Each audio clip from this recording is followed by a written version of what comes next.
Welcome back YouTubers to my channel, The Everyday Life of an Aspie. If you're new to my channel, I welcome you all. I'm Aspie. I'm all about creating mental health and awareness, sharing my life stories with Aspergers Syndrome, OCD and the like, along with some tips and advice along the way with these managing and treating your everyday personal struggles of your mental health versus just your everyday general health, hopefully.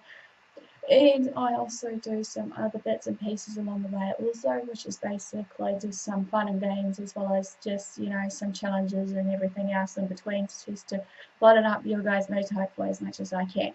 So as we move to my season, as I said, this is all like coming nearing to Autism Awareness Month, and I want to share as many videos as I can that may represent autism awareness, regardless what it may be, of different topics, as well as also maybe some other bits and pieces of coming up this month that I'm hoping to do as a variation of different topics as well, which is obviously I've been told about the vlogma that some people do for the month of August and April. Our choice, fat dog little, but let's hope that with whatever topics I bring out, that you'll just accept some of them, because some of them comes from close to my heart and based on my life experiences, and I want to share some of these life experiences with you. Not going to force it down you, but hopefully within my videos there'll be some hidden messages of hope for you guys, of what have you guys been through, and that we bring some clarity and understanding to what may be going down regardless.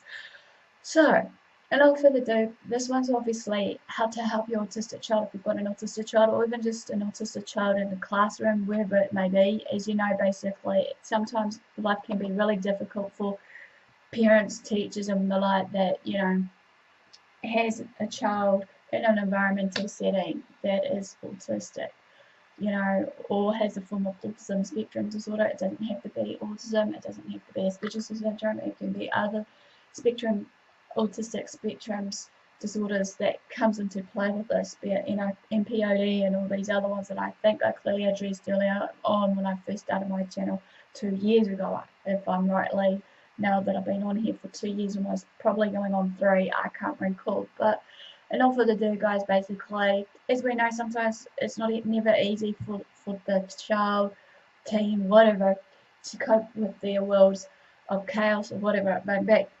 Sometimes that's why we should be here to assist them, guide them, and nurture them as best as we can and meet their needs. Hopefully with the tools and techniques that I'm going to share with you all today, that will be broken up into 4 parts of the section, will hopefully help you and your child to live in a healthy and a growth-orientated kind of environment. So I brought up some strategies along with tips and advice, so hopefully this will come into practice for us so that we can be aware that, whatever possible, we can make life easier for the both of us. So part 1 is, let's begin, is providing a soothing environment for your child. Number 1, maintain consistency. As we know, for any child, they don't have to be autistic or anything. As they grow up, sometimes they can have a hard time understanding how the world may work around them. And within this, that's why maintaining consistency will help the child find routines. Rituals such as toothbrushing at a certain time or after a given event, like eating, a concept of order in which is otherwise perceived as chaos. Obviously, it will help both us and the child, obviously, to learn to write down a specific schedule of the day, and then follow it through whenever you can and possible. So an example of a beginning routine schedule is outlined below, and also just to be in mind with this too, that when it comes down to it, you can always have it as a picture diagram as well. You don't have to write it, because obviously some kids are visual as well. So, So 1, wake up. 2, use the bathroom. 3, wash their hands and face. 4, coming downstairs. 5, get into their chair, eat breakfast. 6, 7, put the plate in the sink when they're done eating, and then maybe the last but not least, watch educational child-oriented sort of TV programs. This could start their day that way. Number 2, avoid making unnecessary changes, especially in what your child perceives as their domain. As we know, basically, if we do change in a matter of the routine that we put into place and whatnot, as I said, it will cause chaos and mayhem and maybe likelihood of meltdowns and everything else. So therefore, we need to be careful on how we go about this, because at the end of the day, we need to make sure that the child is at least minimum of being able to cope with it. So my advice here, or what have you, will be cleaning a room is necessary. Changing the order of items on the bureau isn't, however. Number two, and changing will obviously increase anxiety and fear that the order of things is falling apart around the child. So number three, when changes are necessary, involve your child in the process so it isn't a complete surprise for them.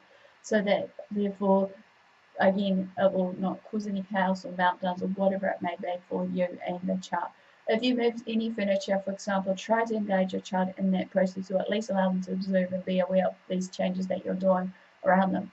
Explain the reason to why this change will help them and why it's happening, and make it less scary for them. Number three, when it occurs in things like clothing or food, however, try to find similar items that will be less frightening for a child. And number four is some autistic people cannot handle rough textures or certain other textures, so therefore it's best to tolerate an untreated soft cotton. Exchange or add cotton for cotton items. Keep colours in the same family.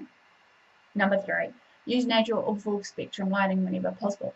As we know, basically for some autistic children, they get so overwhelmed by the lighting, that is fluorescent lighting I'm talking about, due to its strobes or what have you. It can cause them headaches and whatnot, and it can really wreak havoc. So even for an autistic person, they cannot see this, but many autistic people can, because obviously, like I said before, us autistics see and feel things differently in our world.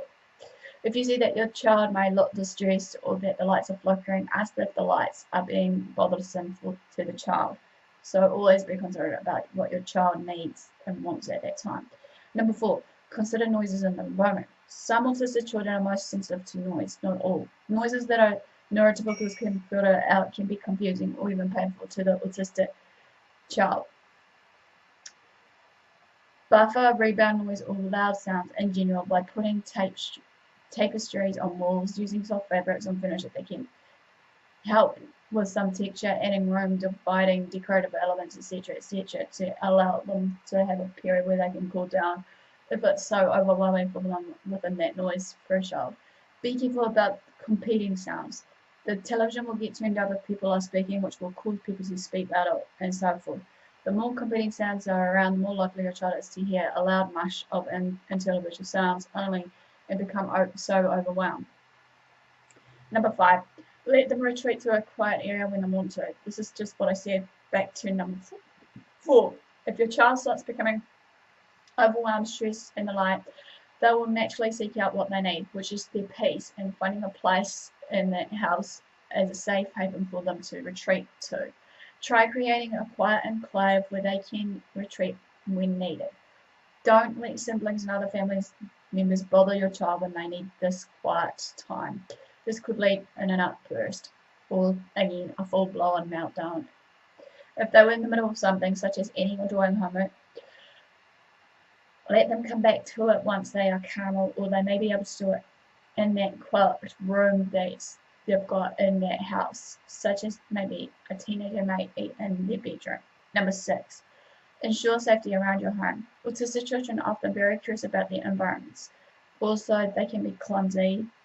This can include the dangerous parts. Interesting things that may be dangerous must be monitored, such as a fish tank with glass, electric components to your heaters, or aerate the water. Set boundaries and explain why that boundary has been set. For example, it isn't okay to play with the power outlets because you could get hurt. If your child isn't likely to be cautious, it may be better to move the fish tanks out of reach. Offer to explore the fish tank or heater together, explaining it as best as you can. This will allow you to monitor your child's safety while setting out your child's curiosity. If age appropriate, show a child the wonders of the internet and all its diagrams. Also check with the library for pictures, books with these diagrams to clearly illustrate. Well, this quickly ends part 1 to help your autistic child. Give me a like or thumbs up for support, comment below. Feel free to share these videos around to family and friends. If you haven't subscribed to my channel and you feel you want to, do so. It's on the bottom right hand screen of the corner. Feel free to, if you have already, subscribe and you haven't got the notification bell on, don't forget to turn it on for new updates and whatnot of what Aspie's been up to. But once again, thanks for the support, thanks for watching, guys. Do what you love what you do. Until next time, Aspie signing out, and I'll see you again soon. Ciao.